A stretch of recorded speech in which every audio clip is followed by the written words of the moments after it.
The rain hammered against the windshield as I pulled into the cemetery parking lot, my hands gripping the steering wheel so tight my knuckles turned white. Beside me, Rachel sat silently, her hand resting on my knee for support. But even that couldn't prepare me for what was coming. The funeral for my parents was supposed to be a day of mourning, but it turned into the day my entire world collapsed when my brother Mark stood up at the graveside and read aloud from my mother's journal. "Jamie has chosen a path of sin with that girl Rachel," he announced to the shocked family, his voice echoing over the graves. "She is no longer part of this family." Gasps rippled through the crowd as eyes turned to me and Rachel. My aunt covered her mouth in horror, and my uncle shook his head in disgust. I felt the ground shift beneath me, the grief for my parents mixing with a new, sharper pain of betrayal. How could they do this now on the day we buried them? I had kept my relationship with Rachel secret for 3 years, fearing exactly this reaction from our conservative small-town family in rural Iowa. But Mom had found out somehow, perhaps from a text or a photo. And the words in her journal were like a final judgment from beyond the grave. "You're not welcome at the house anymore," Mark continued, his face twisted with righteous anger. "The will has been changed. Everything goes to those who live by God's word." Rachel squeezed my hand, her eyes filling with tears, but she stayed strong for me. I wanted to scream, to defend the love that had given me life when nothing else did, but the words stuck in my throat. The family began to disperse, avoiding my gaze as if I were a stranger. In that moment, as the rain soaked my black dress, I realized I had lost not only my parents but the only home I had ever known. Rachel whispered, "We'll figure this out together." But as we walked away from the graves, the weight of their rejection pressed down like the dirt on the coffins. I glanced back one last time at the headstones, wondering if my parents would have forgiven me if they had lived, or if their disappointment would have been the same.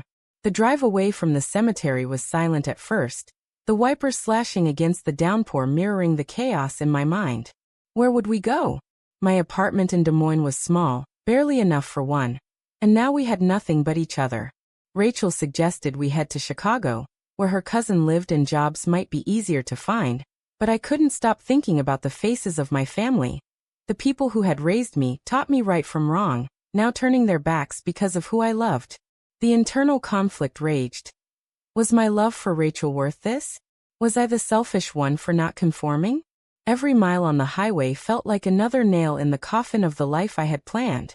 By the time we reached the city limits that night, exhaustion and grief had drained me completely. We checked into a cheap motel on the outskirts, the neon sign flickering like a bad omen. Rachel ordered pizza, but neither of us could eat. Instead, we sat on the edge of the bed, her arm around my shoulders while I cried for the parents I had just buried and the family that had buried me alive. "They don't get to define us," she said softly, but her voice cracked too. I nodded, yet deep down the question burned. If love demanded this price, was it still worth paying? The next morning brought no answers, only the harsh reality of starting over. I called my boss at the local bank and quit on the spot, knowing I couldn't face anyone from back home. Rachel, already working remotely as a graphic designer, promised to carry us until I found something. We packed what little we had and drove north, the cornfields of Iowa fading in the rearview like a chapter one could never reopen. By the time we reached Chicago 2 days later, the shock had settled into a dull ache. Her cousin let us crash on her couch for a week while we hunted for an apartment. I applied to every entry-level job I could find, swallowing pride with every rejection. At night, when Rachel slept, I lay awake replaying the funeral, Mark's words, Aunt Linda's disappointed stare, the way Uncle Tom had crossed his arms as if I were contagious. The prejudice wasn't new. I'd felt it in sideways glances at church picnics and veiled comments about good girls. But having it weaponized on the day I needed them most cracked something inside me. Still, Rachel's quiet strength became my anchor. She never pushed, never asked me to choose. She simply held me when the nightmares came, whispering that we were building something real. 3 weeks later I landed a teller position at a downtown credit union. It paid peanuts, but it was a start. We found a tiny studio in Logan Square, furnished it with thrift store finds, and slowly the routine of survival took over. Yet every Sunday when the phone rang with unknown Iowa numbers, I let it go to voicemail. The family wasn't calling to apologize, they were calling to condemn. One message from Mark made it clear. "You're dead to us, Jamie. Don't come back." The words stung, but they also lit a fire. If they wanted me gone, I'd make sure I never needed them again. Rachel and I celebrated our first month in the city with cheap wine and takeout, toasting to the future we were forging. In that tiny apartment, with her head on my shoulder, the pain felt survivable. But the internal storm never fully quieted. Was I betraying everything my parents taught me? Or were they the ones who had betrayed the daughter, who only wanted to love openly? The question haunted every quiet moment, pushing me forward even as it tore me apart. Months blurred into a grind of double shifts and late-night budgeting. The credit union promoted me to assistant manager after 6 months, a small victory that felt huge in our shoebox life. Rachel's freelance work picked up, and together we scraped enough for a 1-bedroom in a safer building. We painted the walls soft blue, hung string lights, and for the first time since the funeral I allowed myself to breathe without looking over my shoulder. Yet the ghosts followed. A letter arrived from Aunt Linda, handwritten on church stationery, pleading for me to repent and come home for Christmas. "Your mother would be heartbroken," it read. I read it aloud to Rachel, my voice shaking, then tore it into tiny pieces over the trash can. "She doesn't get to decide what breaks my mother's heart now," I said, but the words tasted like ash. Rachel pulled me into her arms, and we stood there in the kitchen until the anger cooled. That night we talked for hours about the what-ifs. What if I'd come out sooner? What if my parents had lived to see us together? What if love didn't have to cost everything? The conversation ended with us making a pact. No more hiding, no more apologizing for who we were. The following spring brought the first real test. Rachel's mother, who had always been kind but distant, called to say she was visiting Chicago for a conference. I panicked. Meeting parents had never been part of our plan.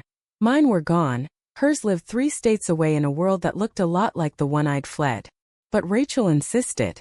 "She's different," she promised. The dinner at a quiet Italian place went better than expected. Her mother hugged me, asked gentle questions about my job, and didn't flinch when Rachel held my hand across the table. Still, the contrast with my own family's silence cut deep. Back home, my brother had posted on the family Facebook page about standing for truth, tagging half the town.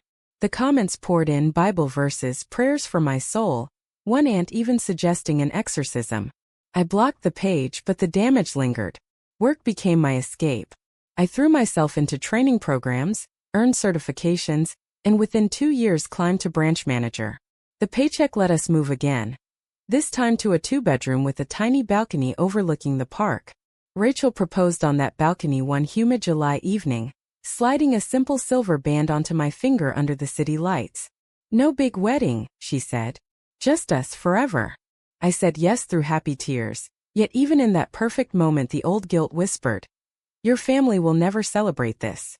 The following winter brought news that cracked the fragile peace. My cousin Sarah called from Iowa, the first family contact in over a year. "Mark's farm is failing," she whispered. "He won't ask, but the bank is threatening foreclosure. If you could help." I hung up before she finished. Rachel found me staring at the phone later that night. "You don't owe them anything," she said. But the question gnawed. If helping meant proving I was still the daughter they raised, was silence the greater sin? I wired money anonymously through Sarah, enough to buy 6 months. No note, no name. It felt like the only bridge I could cross without burning. Rachel didn't judge. She simply held me tighter. Our life together deepened, quiet evenings cooking together, weekend hikes along the lakefront, lazy Sundays reading side by side. Yet the internal war never ended. Some nights I dreamed of my mother's face at the funeral, the disappointment etched there, and woke gasping. Rachel would stroke my hair and remind me that love wasn't a sin. Still, the pressure of their judgment sat like a stone in my chest.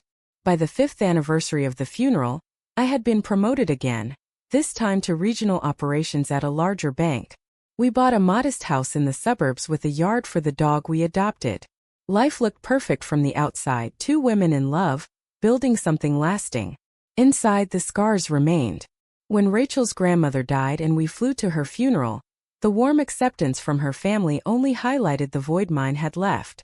On the flight home I stared out the window, wondering how long a person could carry both love and loss without breaking. The answer came sooner than I expected. The call came on a rainy Tuesday exactly 7 years after the funeral. My uncle's voice, rough with age, cracked over the line. "Your brother's in real trouble, Jamie. The farm's gone under. He won't say it, but he's drinking again. The whole family's falling apart." I listened without speaking, Rachel watching from across the kitchen island. When I finally answered, my tone was ice. "Why call me now?" Uncle Tom sighed. "Because you're the only one who ever made things work. And because your mother, she left a letter. For you. We never gave it to you." The words landed like a punch. A letter from Mom after all this time. I agreed to meet him at a neutral spot in Des Moines the following weekend alone. Rachel wanted to come, but I needed to face this without her shield. The drive back felt like traveling through time. Cornfields still stretched forever. The same billboards advertising feed stores and church revivals. Uncle Tom waited at the truck stop diner, older, thinner. He slid an envelope across the table, yellowed and sealed. "She wrote it 2 weeks before the crash. We thought hiding it would protect the family." Inside, Mom's handwriting shook me to the core. "Jamie, if you're reading this, I'm gone. I was wrong to judge you. Your happiness with Rachel matters more than what the town thinks. Forgive me for not saying it sooner. Come home when you're ready." Tears blurred the page. Uncle Tom looked away. "Mark found it first. He burned the part where she said she accepted you. He changed the will." The betrayal hit harder than the original disownment. My own brother had rewritten my mother's final words to suit his prejudice. I drove back to Chicago that night, the letter in my glove box like a live grenade. Rachel held me while I processed the truth. My family hadn't just rejected me. They had stolen my mother's forgiveness. The next months became a slow unraveling. I confronted Mark over the phone. He denied everything, then hung up. Sarah confirmed the forgery through old emails. The knowledge changed everything and nothing. I threw myself deeper into work, earning a VP position at the bank, traveling for conferences, closing deals that doubled our income.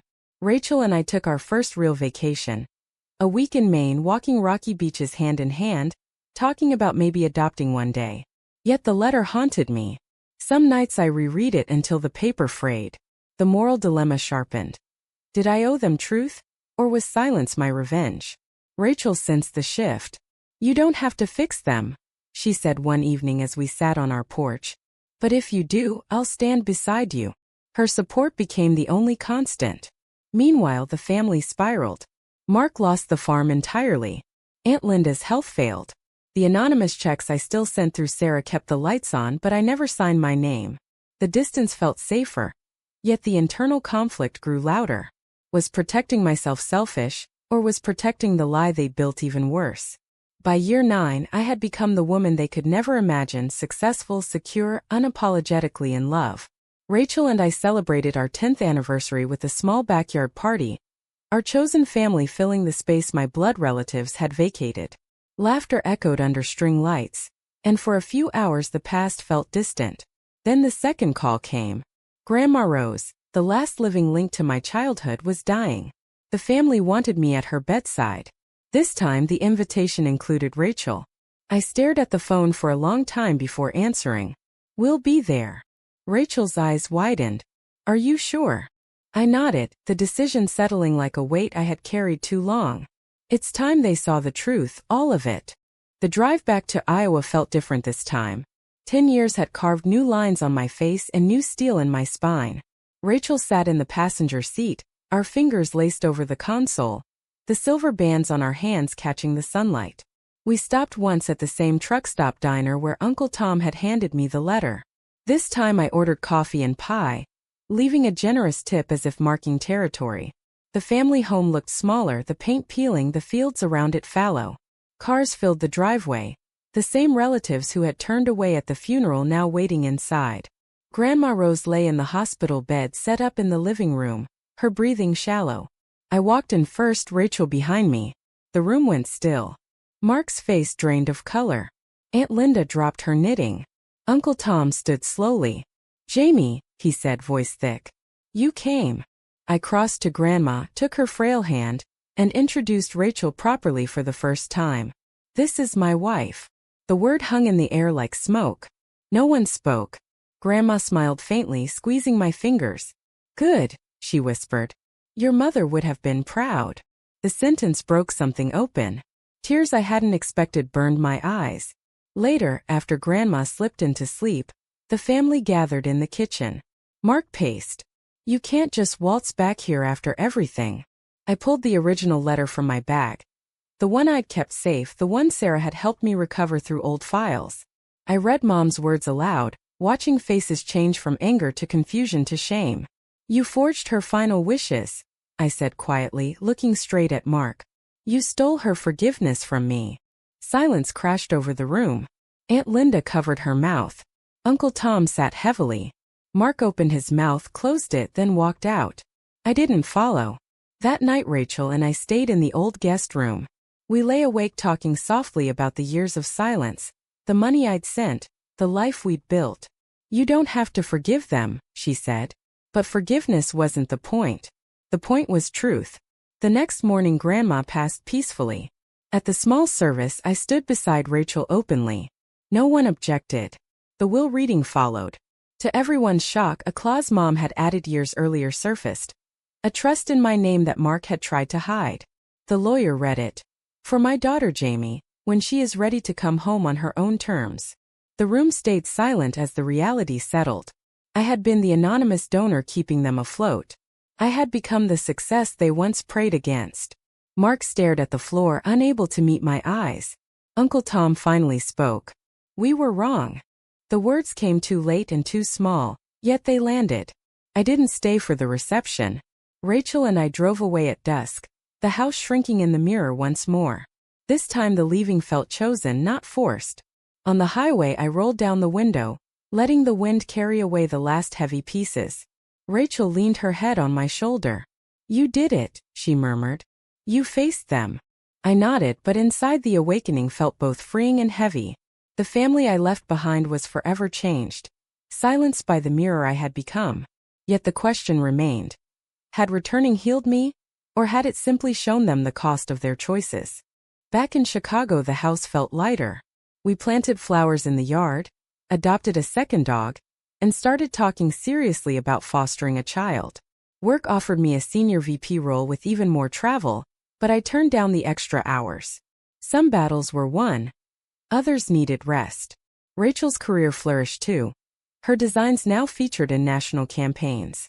Our life together had become the quiet victory I once only dreamed of. News from Iowa trickled in through Sarah.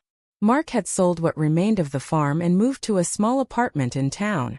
Aunt Linda sent a card on my birthday, the first in a decade, signed simply Love, Aunt Linda. No demands, no sermons. Uncle Tom called once, asking if I would consider visiting for Christmas. I told him maybe next year.